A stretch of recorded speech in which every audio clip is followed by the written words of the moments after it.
ګرانو کتونکو دا مزې په ښار کې وي دا دې وخت کې موږ په منځلو کې موجود یو هغه د 85 طالب علمان سټوډنټان راغونډ شوي دي روټۍ ډېره زبردسته وخوړله په روټۍ نه پس چې کوم دی نو د دې نه پس به چې کوم دی نو آیسکریم خورو او د دې طالب علمان هغه احساسات او هغه خوشحالۍ اوس ما ته دا پته نه لګي چې امریکن سیسټم یې کړی دی او که نه یو کس دا ټول انتظام کړی دی خو په هر حال ټول لاس په نامه ولاړ دي او دغه خوراکونه دي چې هغه موږ ته راځي او موږ ښه زبردست چې کوم دی هغه وخوړل نو موږ ورته دعا کولی شو چې دغه شانتې مینه قایمه وي دغه شانتې راته صفتمند وي دغه شانتې راته خوشحاله وي او د دوی را ننني کېدرئ ډېر سبقونه پرېښودل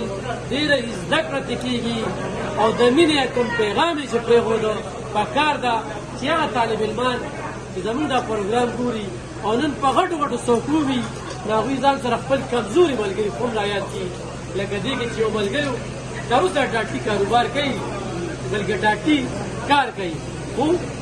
هغه د دې ټولو مشر و دې ټولو ومنله چې نن موږ ډېر تنګ ومو او دې زموږ منیټر ومو نو ډېر زبردست ګیدرینګ خو سپین ږیري دي په دې وخت کې ځوانان دي او یې خپل ماضي راته یادېږي اوس به آیسکریم خورو